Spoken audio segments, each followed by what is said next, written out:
I competed in women's soccer, co-ed soccer, indoor soccer, outdoor soccer, every kind of soccer.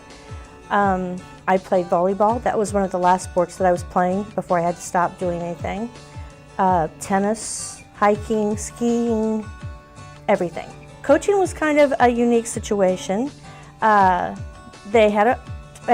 worked at Park Hill High School, and they were trying to get a group of boys who played on competitive teams to play for the high school, and they never would. And they had a coach they really liked, and then he got very sick. And so they were trying to find someone to replace him. And it just so happened that my assistant principal said, "Susan, you play soccer, you would be the ideal choice." And so he asked, and I said, yeah. And so I was the first woman varsity coach for a boys soccer team in the Kansas City area. I would play soccer with the boys and the girls during practices, and it just was just basic wear and tear at first. And I had my first knee surgery probably when I was 27, and then 3-4 years later the pain would be back because there would be some cartilage that had built up in the joint, and so then they would scope the cartilage out, and I had that done twice on each knee. And by the time I had my son when I was 35, the end was pretty much near for my sporting career because it was just too painful for me to play anymore. I couldn't walk up and down the stairs. It was difficult for me to ride in cars with my knees bent. Just about everything that I used to like to do, I just physically couldn't do anymore.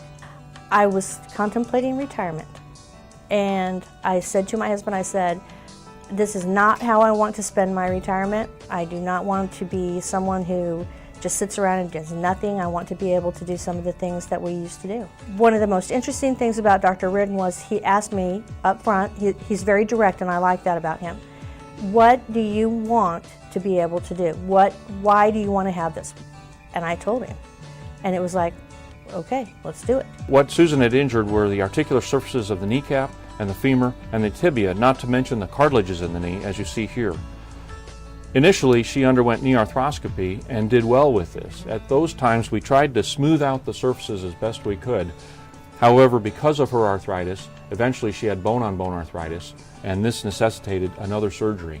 For her, that was a knee replacement. At that time, we resurfaced these bones with a metal and plastic implant. After we do that, the patient is able to return to many activities because their knee doesn't hurt anymore.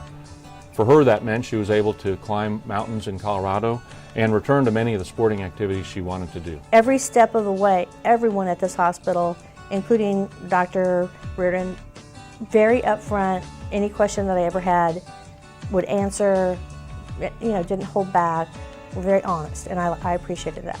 After I had my second surgery, so I waited 6 months to have my second surgery.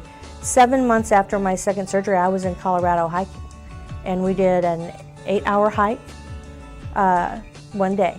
And it was really funny because when we were on the trail, we passed one other couple, and she goes, "When did you have your knees replaced?" It was really bizarre. And she was a nurse who happened to work with a doctor who did that. And so when I told her 7 months, she goes, "Wow, you're doing great." To see her smile at the top of the pass, looking around at the view and looking back down to how far we had come, and to see that accomplishment, kind of radiating there, that was pretty cool. I wanted so badly to have this done that it was worth whatever I had to go through. It was worth it because I knew at the end I was not going to have the pain that I had been living with for years.